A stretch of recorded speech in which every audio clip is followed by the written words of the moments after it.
Hello friends, अस्सलाम वालेकुम। आप सभी दोस्तों का एक बार फिर से चैनल पर बहुत बहुत वेलकम है। उम्मीद करती हूँ कि आप सभी लोग अच्छे होंगे। तो फ्रेंड्स, आज मैं आप लोगों के लिए लेकर आई हूँ द कोहिस्तानी की एक लेटेस्ट वीडियो। और इनकी वीडियो कितनी ज़्यादा नॉलेजेबल होती है और इनकी वीडियोस के जरिए हमें हमेशा कुछ नया जानने को मिलता है और हमारी इस्लामिक नॉलेज जो है वो और ज़्यादा इंक्रीज़ होती है। तो आज की जो वीडियो होने वाली है, वीडियो का टाइटल है समंदर की जंग यरमूक, फर्स्ट नेवी इन इस्लाम। तो चलिए स्टार्ट करते हैं बिना देर के इस वीडियो को और जानते हैं कि क्या बातें बताई गई है इस वीडियो में। एक दिन मोहम्मद सल्लल्लाहु अलैहि वसल्लम मदीना में अपने खाला के घर आराम फरमा रहे थे। अचानक उनकी आंख खुली और वो मुस्कुरा रहे थे। उनकी खाला उम्मे हराम ने पूछा कि या रसूलल्लाह, आप क्यों मुस्कुरा रहे हैं? तो आप सल्लल्लाहु अलैहि वसल्लम ने कहा कि मुझे इसी वक्त एक विजन दिखाया गया है कि मेरी उम्मत के कुछ लोग समंदरों पर जंग के लिए ऐसे जा रहे हैं जैसे बादशाह अपने तख्त पर होता है। ये सुनते ही उनकी खाला उम्मे हराम ने कहा कि या रसूलल्लाह, आप दुआ करें कि मैं भी उस फौज में शामिल हूं। तो आप सल्लल्लाहु अलैहि वसल्लम ने उन्हें जवाब दिया कि आप उस फौज में जरूर होंगे। रसूलुल्लाह सल्लल्लाहु अलैहि वसल्लम के बाद मुसलमान हजरत उमर के दौर में दुनिया की सबसे बड़ी सुपर पावर बन चुके थे और मुसलमानों की फौज ईस्ट वेस्ट हर तरफ फैल चुकी थी। लेकिन अब भी मुसलमानों की एक बहुत बड़ी कमजोरी थी, समंदर। और रोमन एम्पायर बार बार इसी समंदर के रास्ते मुसलमानों पर हमले किया करती थी, क्योंकि अब तक मुसलमानों के पास अपनी कोई भी नेवी नहीं थी। इसीलिए हजरत उमर के जमाने में उनके एक गवर्नर हजरत मुआविया रज़ियल्लाहु अन्हु ने उनकी तरफ एक लेटर भेजा कि अब वक्त आ चुका है कि मुसलमान भी अपनी पावरफुल नेवी बनाए। लेकिन हजरत उमर ने ऐसा करने से बिल्कुल इनकार कर दिया, क्योंकि इस समंदर में पिछले 700 साल से रोमन एम्पायर का राज था और उनके पास दुनिया की सबसे बड़ी नेवी थी, 1000 जंगी कश्ती, जिसकी वजह से इस पूरे समंदर को रोमन समंदर कहा जाता था। जिसके मुकाबले में मुसलमान डेजर्ट में रहने वाले लोग थे और उनके पास समंदरों में जंग करने का कोई एक्सपीरियंस नहीं था। लेकिन जैसे ही हजरत उमर के बाद मुसलमानों के नए खलीफा हजरत उस्मान बने, उन्होंने मुआविया रज़ियल्लाहु अन्हु, जो हजरत उमर के दौर में एक छोटे से इलाके के गवर्नर थे, हजरत उस्मान ने उन्हें पूरे शाम का गवर्नर बना दिया। और एक बार फिर मुआविया रज़ियल्लाहु अन्हु ने अपने कजन हजरत उस्मान की तरफ वही सेम लेटर भेजा। लेकिन हजरत उस्मान ने उन्हें जवाब दिया कि जब हजरत उमर तुम्हें नेवी बनाने से रोक रहे थे, तब मैं उनके पास ही खड़ा था। मतलब अब भी नेवी बनाने की इजाजत नहीं है। लेकिन हजरत मुआविया बार बार खलीफा उस्मान से नेवी बनाने की इजाजत मांगते रहे। यहां तक कि एक लेटर में उन्होंने ये भी लिखा कि रोमन एम्पायर का साइप्रस हमारे इतने करीब है कि वहां के कुत्तों के भौंकने की आवाज भी हमें यहां सुनाई देती है। बाय द वे, ये सिर्फ हजरत मुआविया ने एक मिसाल दी थी, असल में वहां से कुत्तों की आवाज नहीं पहुंच सकती। आखिर हजरत मुआविया के बार बार कहने पर हजरत उस्मान ने उन्हें साइप्रस पर हमला करने की इजाजत दे दी। लेकिन हजरत उस्मान ने कहा कि तुम एक ही शर्त पर नेवी बना सकते हो कि अगर वाकई तुम कश्तियों पर जंग करना इतना ही आसान समझते हो, तो फिर इस जंग पर तुम सारे जनरल्स अपनी बीवियों को भी साथ लेकर जाओगे। मुआविया रज़ियल्लाहु अन्हु ने खलीफा उस्मान की ये शर्त कबूल की और इस्लाम की पहली नेवी बनाने का हुक्म दिया।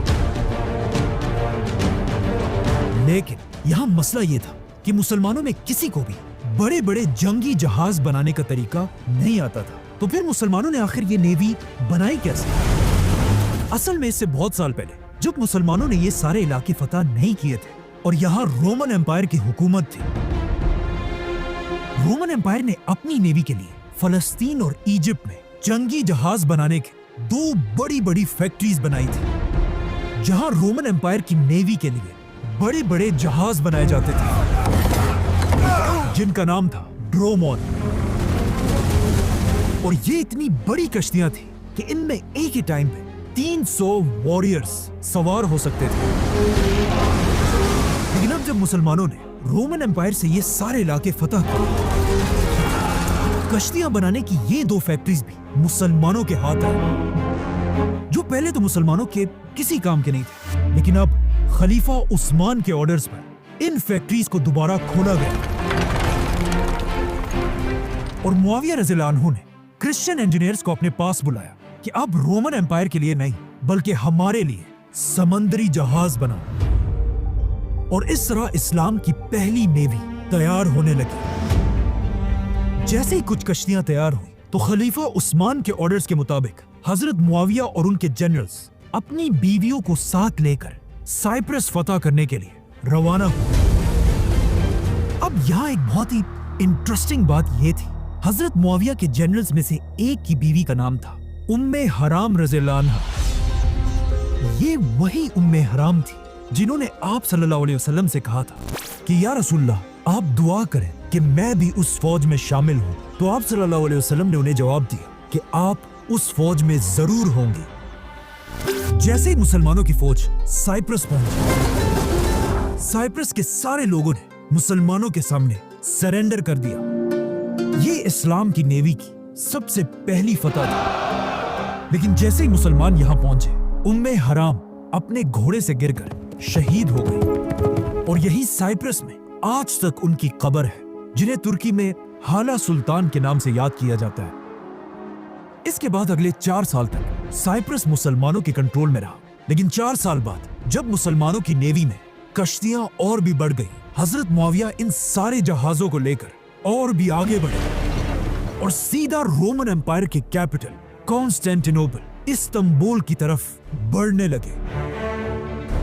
यहां तक कि कहा जाता है कि मुसलमान रोमन कैपिटल के इतने करीब पहुंच गए कि मुसलमान अपनी आंखों से रोमन बादशाह के किले को देख रहे थे और रोमन बादशाह कॉन्स्टेंस मुसलमानों की फौज को देख रहा था।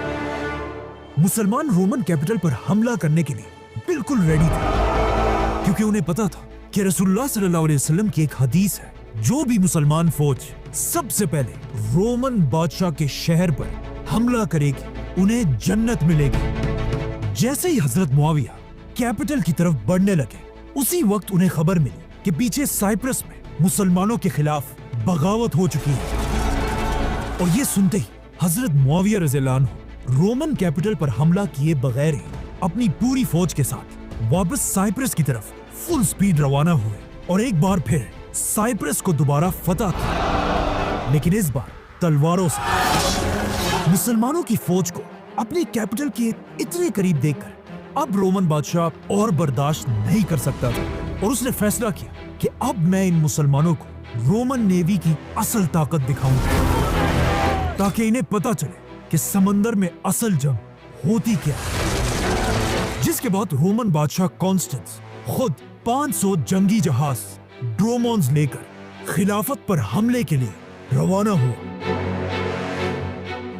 ये कश्तियां दिन रात सफर करके तेजी से मुसलमानों की तरफ बढ़ रही थी। लेकिन जैसे ये 500 कश्तियां साइप्रस के करीब पहुंची, तो वो ये देखकर हैरान रह गए कि सामने मुसलमानों की 200 जंगी जहाज पहले ही उनका इंतजार कर रही थी, क्योंकि रोमन बादशाह के इस हमले की खबर खलीफा उस्मान तक पहले ही पहुंच चुकी थी और उन्होंने फौरन शाम के गवर्नर मुआविया और इजिप्ट के गवर्नर अब्दुल्ला की तरफ दोनों की तरफ हुक्म भेजा कि अपनी पूरी नेवी को लेकर रोमन बादशाह को रोकने के लिए रवाना हो। और अब ये दोनों जनरल्स मिलकर अपनी 200 कश्तियों के साथ रोमन नेवी के सामने खड़े थे। इजिप्ट के गवर्नर अब्दुल्ला बिन साद की कश्तियां मुआविया रज़ियल्लाहु अन्हु से ज्यादा थी, इसीलिए इस जंग के बड़े जनरल अब्दुल्ला बिन साद थे। जैसे ही मुसलमानों और रोमन्स की नेवी एक दूसरे के आमने सामने हुई, यहाँ पर एक बहुत बड़ा मसला था। समंदर की हवाएं मुसलमानों की कश्तियों के अगेंस्ट चल रही थी और मुसलमानों की कश्तियों को पीछे धकेल रही थी। मतलब अगर जंग शुरू हो जाती, रोमन नेवी मुसलमानों की कश्तियों को तेजी से क्रश कर सकती थी और इन हवाओं की वजह से मुसलमान कुछ नहीं कर सकते थे। ये देखकर मुसलमानों के जनरल ने हुक्म दिया कि सारे कश्तियों के एंकर्स गिरा दिए जाएं और कश्तियों को अपनी अपनी जगह पर रोक दिया जाए। जिसके बाद मुसलमानों के जनरल ने रोमन बादशाह की तरफ एक मैसेज भेजा कि मैं जो कहता हूं, समंदरों पर जंग करने से अच्छा है हम किसी अच्छी सी बड़ी जमीन पर जंग करें। ये बात सुनकर रोमन बादशाह मुसलमानों पर हंसने लगा और उसने अपनी पूरी फौज से पूछा कि हमें क्या करना चाहिए, जिसमें पूरी रोमन फौज नारे लगाने लगी क्योंकि उन्हें पता था कि जमीन पर तो मुसलमानों का मुकाबला कोई नहीं कर सकता, लेकिन समंदरों पर सिर्फ रोमन्स का राज है।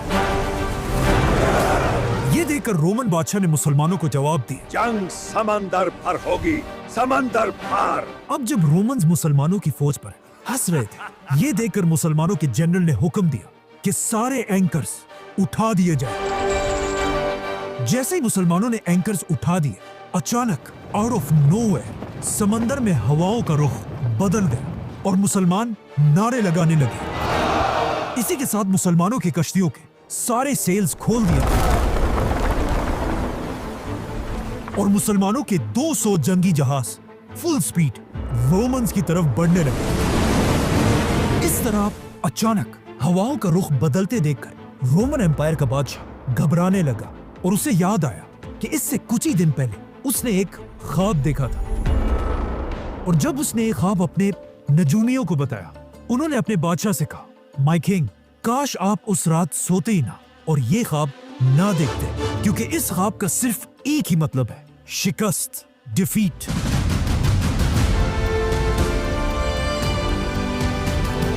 मुसलमानों की कश्तियां तेजी से रोमन्स की तरफ बढ़ रही थी और जैसे ये कश्तियां बिल्कुल एक दूसरे के करीब पहुंची तो ऑफ कोर्स क्या होना था?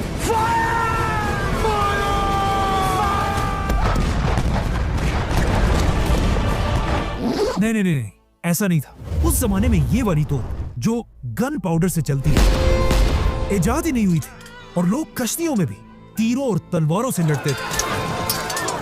तो जैसे ही मुसलमान रोमन्स के करीब पहुंचे, इससे पहले ही मुसलमानों ने अपनी सारी कश्तियों को एक दूसरे के साथ मजबूती से बांध दिया था, जिसका मुसलमानों को यह फायदा हो कि मुसलमानों की सारी कश्तियां बिल्कुल स्टेबल थी और मुसलमानों की तीरें सीधा अपने निशाने पर लगती थी।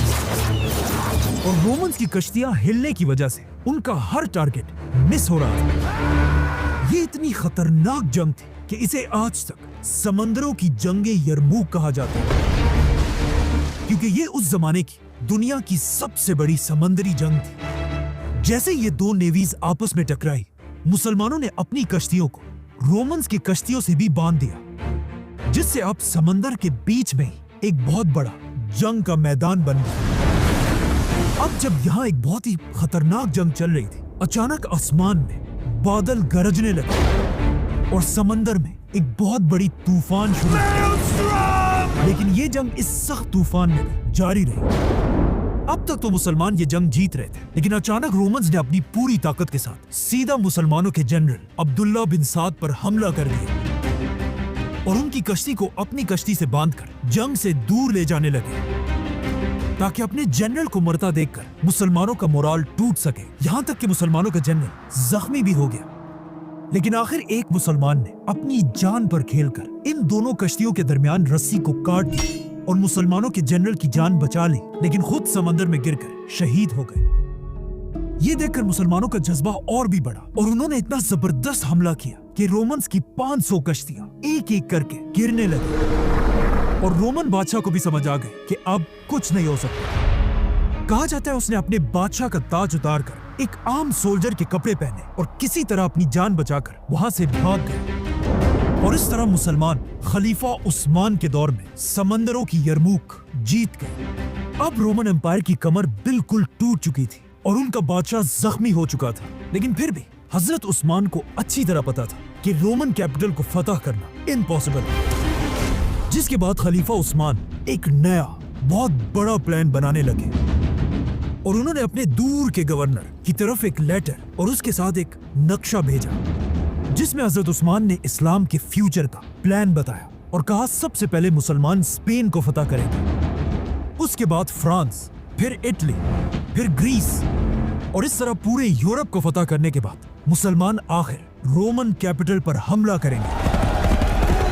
लेकिन ऐसा नहीं हुआ, बल्कि आज तक खलीफा उस्मान का ये प्लान पूरा नहीं हो सका, क्योंकि जैसे ही हजरत उस्मान ने ये प्लान बनाया, खलीफा उस्मान रज़ियल्लाहु अन्हु को मुसलमानों के ही एक ग्रुप ने शहीद कर दिया। लेकिन शहीद होने से पहले खलीफा उस्मान ने दुनिया के समंदरों पर राज करने वाले 700 साल पुरानी रोमन नेवी को बिल्कुल खत्म कर दिया था।